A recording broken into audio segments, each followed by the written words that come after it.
All right, shalom, shalom.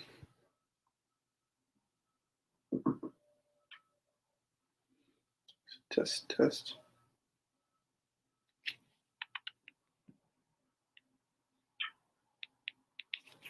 Test, test. All right.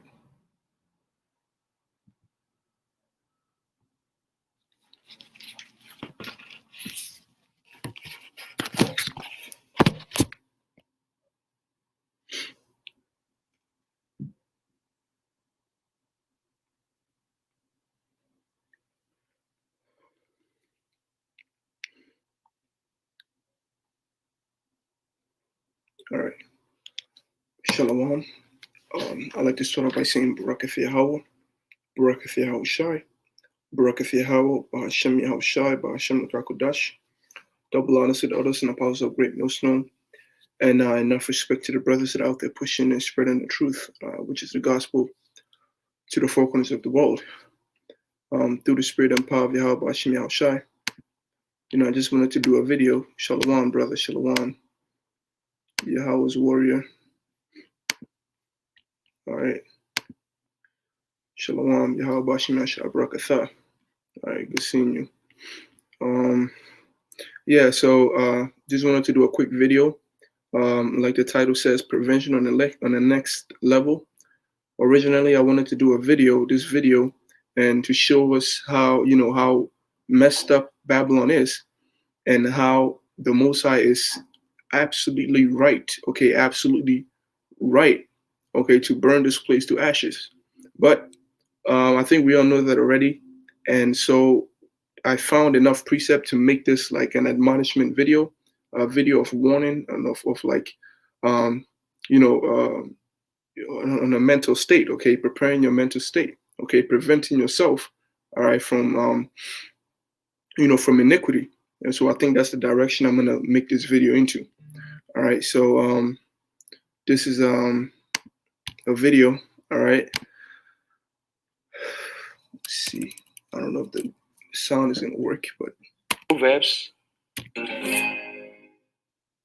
Now again, this is an Akan adage, a proverb, and it seems like I've been making like a lot of these, Akan, Ghanaian proverbs, and I just want to, make sure to bring it out that this isn't supposed to be like an empowerment of African culture or anything like that. Okay, this is strictly about the scriptures. Okay, about the word of Yahweh Bashim Yahweh Shai. I just wanted to put it out there. All right, so let's get into it. The Proverbs makes the wise wiser. And so I forgot to share my screen.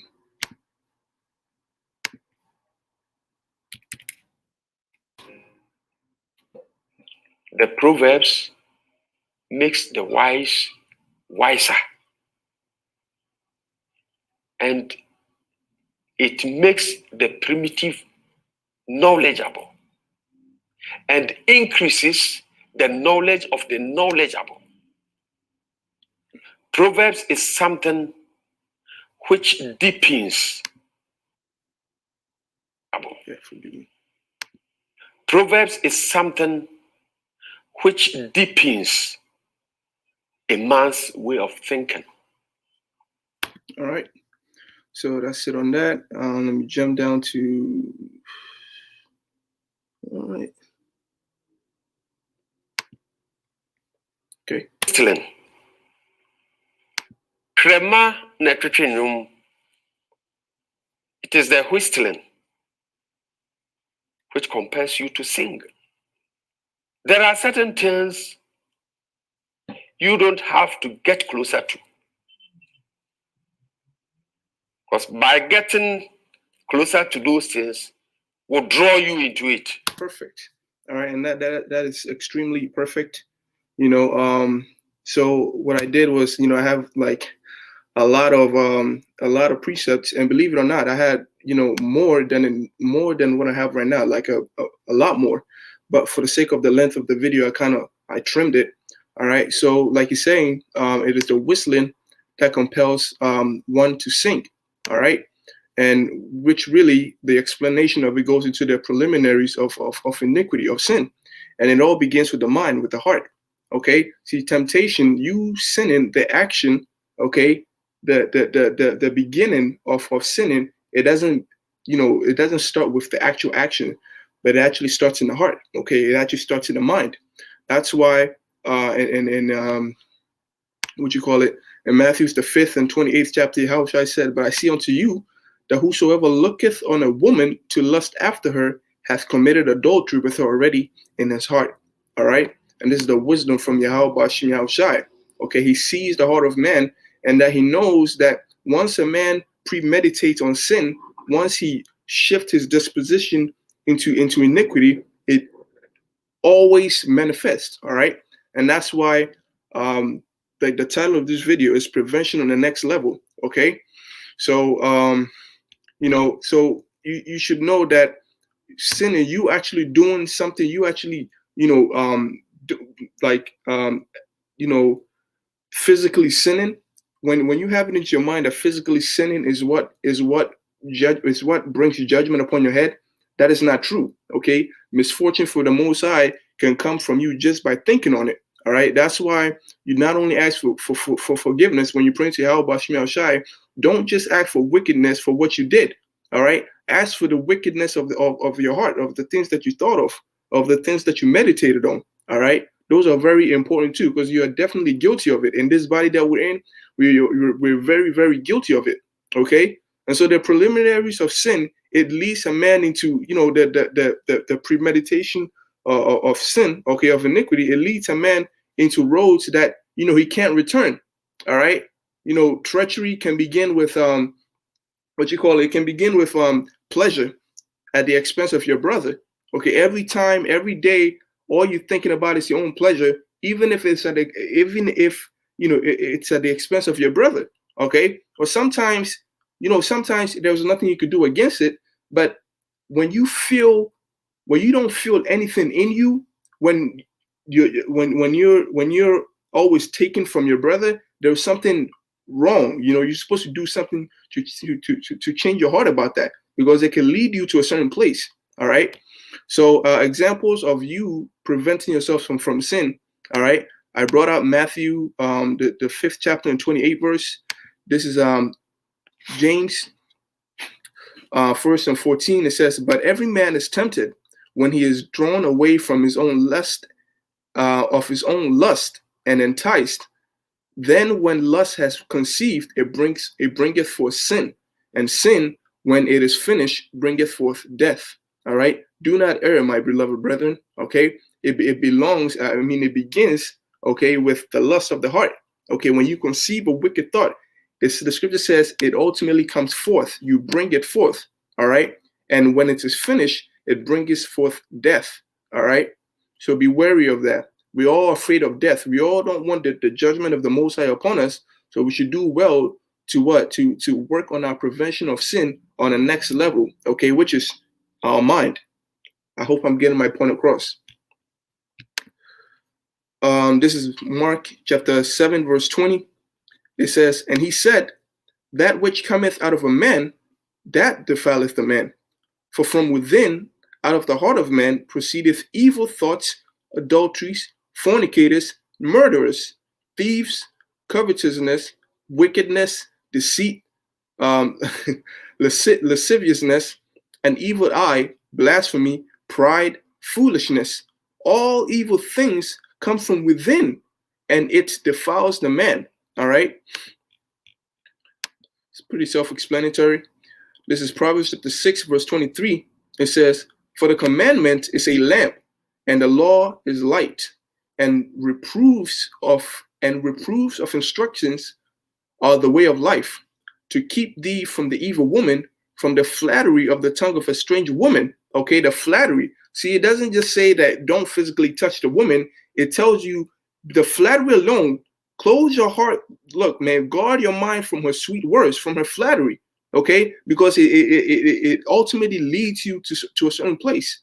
All right. And when you fall into a woman, man, when you fall, the scripture says a wicked woman is like a deep ditch. And when you fall into it, it's damn near over. All right. It says, keep thee from the wicked woman, from the flattery of the tongue of a strange woman. Lust not after her. Lust comes from your heart. Okay, it comes from your mind. All right. You know what I mean. I don't have to explain to you that heart means mind. All right. It says, lust not after her beauty in thine heart, neither let her take thee with her eyelids. Okay, and your eyes too. All right. Remember, we're dealing with prevention on the next level. Okay, so you don't necessarily have to deal with the woman. You don't necessarily have to physically deal with the woman, but when that's your goal, when you staying away from wicked women is your goal, make sure that you guard your eyes. Okay, not physically, you know what I mean, but guard your heart from these women. Okay, guard your heart from her flattery, guard your heart from her nice voice. Okay, do whatever it is. Okay, so you don't fall into what, so you don't begin to take the steps. Okay, all right, like James says, that brings to death. All right, this is Romans chapter 6 verse 2. Again, this isn't supposed to be very deep. This isn't supposed to be like something so profound. It's very simple. Okay, Romans chapter 6 verse 12. And again, I keep saying it, the reason you keep hearing something over and over again, it is because it is wise. Okay, the reason something keeps being repeated over and over and again is because it is important for you to remember. It is important for you to keep it in your mind. All right, this is Romans chapter 6 verse 12. It says, let not sin therefore reign in your mortal body, that ye should obey it in the lust thereof. All right, pretty self-explanatory. Yeah, I see the comments. Shalom, Miriam Yahawada, Shalom, Yahawabashim Yashai Barakatha. This is Proverbs chapter 22, verse 14. It says, the mouth of a strange woman, of strange women is a deep ditch. All right, he that is abhorred of God shall fall therein. Foolishness is bound in the heart of a child. All right, this is it right here. Okay, it says foolishness is bound in the heart of a child, but the rod of correction shall drive it far from him. All right. I remember, how do I put it? I think there was a back in Ghana. We have it to where, like, we used to ask a lot of questions on how they whoop us. Okay, they used to whoop us, man. Hey, man, they used to lay the smack down on us, and then we'd be like, "Yo, why are you guys doing so much excessiveness?" And I remember this man. He was talking about how, like, when you don't do that to children, right? When you at a certain point in life, we get old, we get slow, and children grow up and they become stronger, and we can't physically keep them in line. But when you begin to lay these instructions, when you begin to whip him, right? They instill those words in their mind. Okay, you begin to train their mind to follow only your words, because the point of disciplining a child isn't so they can feel pain, it's so they can get accustomed to your word. You're training her that if you don't listen to these words, if you don't stick to these words, something bad is going to happen. That's what ultimately whooping a child is for. So when you whoop him, right, when you beat him, right, eventually he starts learning. He starts adapting to the idea of he starts, what you call it? He becomes more, how do I put it? He becomes, it's easier, right? He listens to your word more often than he used to before he was being whipped. So it gets to a point where when you're old, when you're so slow that you can't chase after him, all right, when he's stronger than you to a point where he can body slam you, all you need to do is speak a word and he's going to listen. All you need to do is speak a word into his mind. And even if he's on the other side of the world, those words will still stick in his mind, and you don't got to worry about him. Okay. So the mind is what they train. Okay. I hope I get my point across. All right. So, hey, that's why the scripture says the heart, man, the rod is to cleanse the heart. All right. So then again, the ultimate goal of training a child, the ultimate, gift that you can give a child is train her heart. Okay, is to remove her heart. Is to what? Give her the edge. Okay, to thrive in prevention. Okay, to prevent iniquity on the next level. All right, which is before he even exercises those rights. feel like I'm all over, but how do I put it? Right. It says, foolishness is bound in the heart of a child, but the rod of correction shall drive it far from him. Foolishness is bound up in the heart of a child. The rod of correction will drive it far from him. All right. A youngster's heart is filled with foolishness, but physical discipline will drive it away. All right. Because folly is bound up in the heart of a child, but the rod of discipline will drive it far. See how the scriptures is putting emphasis on the heart, on his heart. Okay. Because he hasn't necessarily began to do it, but you have to train his heart. Okay. Because his heart is the most dangerous thing. All misfortune, upon every possible misfortune that could come upon the house, is based on the heart, is based on the mind. All right.